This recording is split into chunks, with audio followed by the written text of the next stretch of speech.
Wauchula, Florida, a small town along Main Street in Hardee County. Population less than 5,000.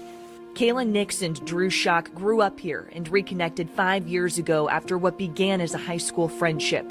They soon decided to have kids and raise their children where they had roots. Now, this was the plan. We were going to have 3 kids, and that, you know what I mean? That was our goal. My mom was a principal. Kayla's mom, Tracy Nix, now at the center of their family's story. Here we are. A story they're here to share. It's really difficult to know that my mom is the one, that broke his heart here. My mom. According to the complaint affidavit, on November 1st, 2022, Kayla was going to get her hair done and asked her mom to babysit. Tracy met friends for lunch, drove home, and forgot her granddaughter in the back seat of her 2019 Lexus with the windows rolled up.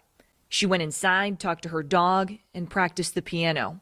When one of her grandsons arrived, all of a sudden it came across her head that Uriel was in the back seat all afternoon. Her husband immediately began CPR. Temperatures in Wauchula that day reached 90 degrees. Uriel died. She was 7 months old. To think of the last moments of her life as a mother is gut-wrenching. A little girl. How do you forget a little girl? After identifying his daughter at the hospital, Drew remembers. We're out in the parking lot just trying to grasp out what just happened, and that it actually just happened twice in our lifetime. Twice in less than a year. 16-month-old Ezra, Uriel's brother, also died while under his grandmother Tracy's care. 911, where is your emergency? That's a little baby. The grandmother's out giving him CP. Is he breathing? No. Okay, it was a pond? Yeah. And they're not sure how long the child was in the pond? No. Drew got the first call 3 days before Christmas 2021. He goes, something happened to Ezra. And that's when I just called Kayla. And she goes, what? And I said, I don't know. I'm heading there now. I could see the helicopter landing, and I didn't look when there was a stop sign. I was in a full head-on collision, and I was going 85 miles an hour in that case, 6 months pregnant. But I got out and started running to my parents' house, and at this point I don't have shoes. I'm just running. That was my desperation to get to my son.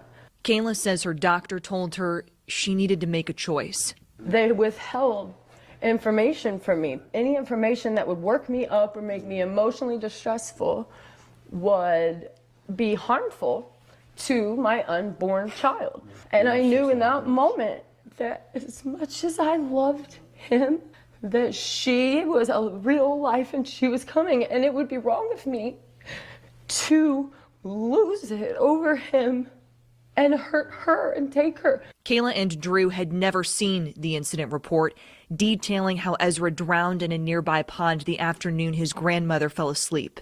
In the report, the detective wrote, a complaint affidavit for child neglect will be forwarded to the state attorney's office for further review. I didn't know that they had ever attempted to file charges. Kayla says she will never forget what a deputy told her. I was told that unless I believed that my mom held my son's head under the water and intentionally killed him, that there is nothing else that they can do about my son's death. In a statement, the state attorney's office said, in cases involving the accidental drowning of a toddler, Florida appellate courts have stated that a one-time lapse of judgment would not establish culpable negligence of the caretaker. His story has gotten lost in hers. After the death of Ezra, your son, did you trust your mom? No. No, we didn't trust her at all. Like I said, that's why we never let Asher go over there. Asher, their now 4-year-old firstborn. We were anxious, but I loved my mother, and I am a daughter that wanted her mom.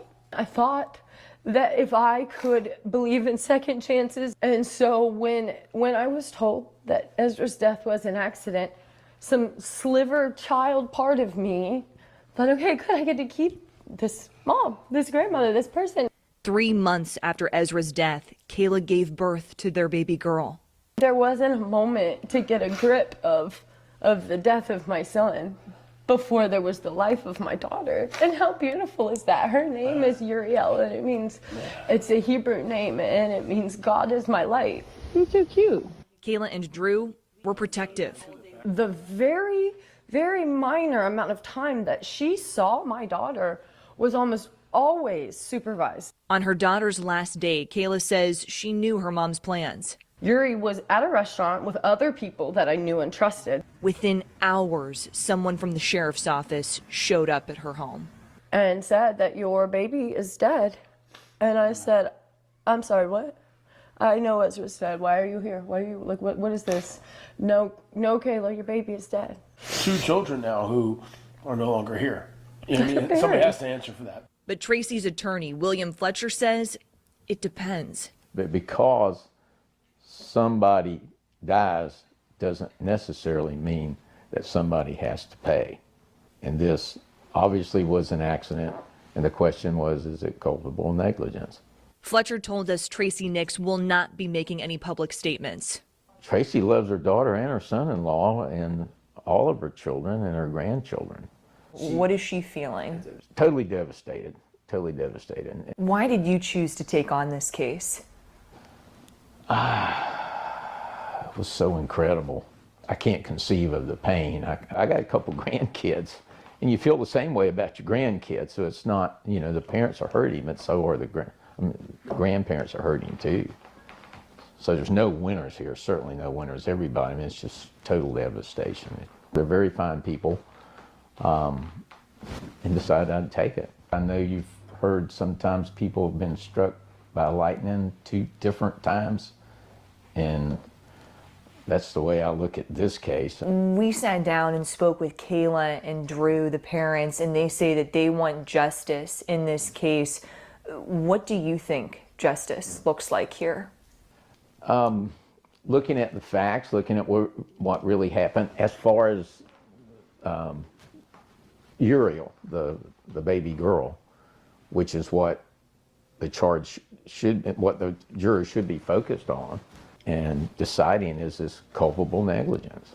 Fletcher says if found guilty, Tracy could be sentenced to between 12 and 30 years in prison. So then if I'm objective, she needs to go to prison. As her daughter, it kills me to say it. As their mother, I demand it. I want justice for my son, so that way I don't let what happened to my son happen with my daughter and her just get scot-free, because I couldn't live with that as a parent. We asked what they would want Ezra and Uriel to know. That we loved them and that we're sorry. Because they were beautiful children and they were taken by somebody that we believed was worthy of trust. The pretrial hearing is scheduled for March 28th in Hardee County with photojournalist Randy Wright. I'm my team